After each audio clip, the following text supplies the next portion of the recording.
Mick, if you don't mind, can you take us back to the day that your wife passed away? Can you tell us what happened on that day? So it was a normal day at work. Sheena's left work for the day to go and pick up our daughter, Brooklyn, from school, come home. I've opened up the gates and I just seen her. I seen a lifeless body just lying there. I didn't know what was going on, and I was called 000 straight away. And then the ambulance got there, and then they just cut her shirt open, and then I seen all the stab wounds. And then from that moment, I've gone upstairs to look for Brooklyn, and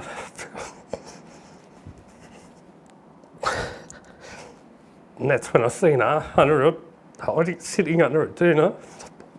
I pulled the doona back off her. She's covered in sweat, and in that moment she said to me, Daddy, there was a man here trying to cut Mummy's head off.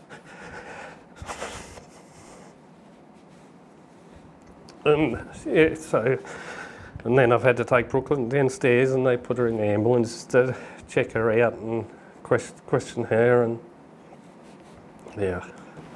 At what point were you told that someone had been charged in relation to your wife's death?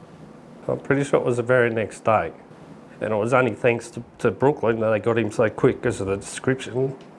And then I was able to work it out and said that it was her old boss.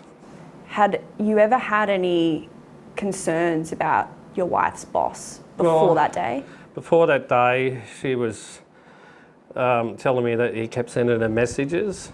She told me about this one particular one, and she said it was really freaking her out because he'd sent her a message at midnight saying, oh, it's raining outside, and then attaching love hearts to it. And she'd replied back to him and said that you're freaking me out, please stop messaging me, because at this point she wasn't working for him. The man charged with 39-year-old Sheena Fairfield's murder was Jorg Klepper. Mick Fairfield waited more than 3.5 years for the case to progress, but last month Mr Klepper was found not guilty by reason of mental impairment, meaning he won't stand trial. I want to know his motive, why it actually happened. All I've heard so far from the DPP is that he wasn't happy with his life. That's it. So I want to know why. Did he have infatuation for Sheena? Was he grumpy with Sheena? Was he annoyed with Sheena? Do you feel like you'll ever get answers to those questions now? No, I don't. No, I don't think so. Like I wanted him on the stand so he could be questioned properly and asked why he did it in front of myself so I could hear it. That's the biggest one. Like I want to know. I want to know why did he do it? Mr Fairfield said he was told Jorg Klepper spent time in a mental health facility at Royal Darwin Hospital prior to his wife's death. He's written to the NT coroner pushing for an investigation and is considering taking legal action against the Department of Health, who he says failed to recognise the risk Mr Klepper posed to the community. They had this person in their care.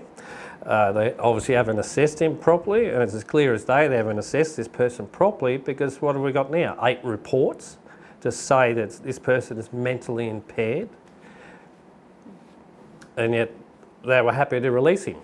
After renovating and selling their family home, Mr Fairfield and his daughter have had to start their lives from scratch. He did receive financial assistance but says it barely touched the sides. He wants the government to do more to support victims of serious crime. Where to from here for you and your family?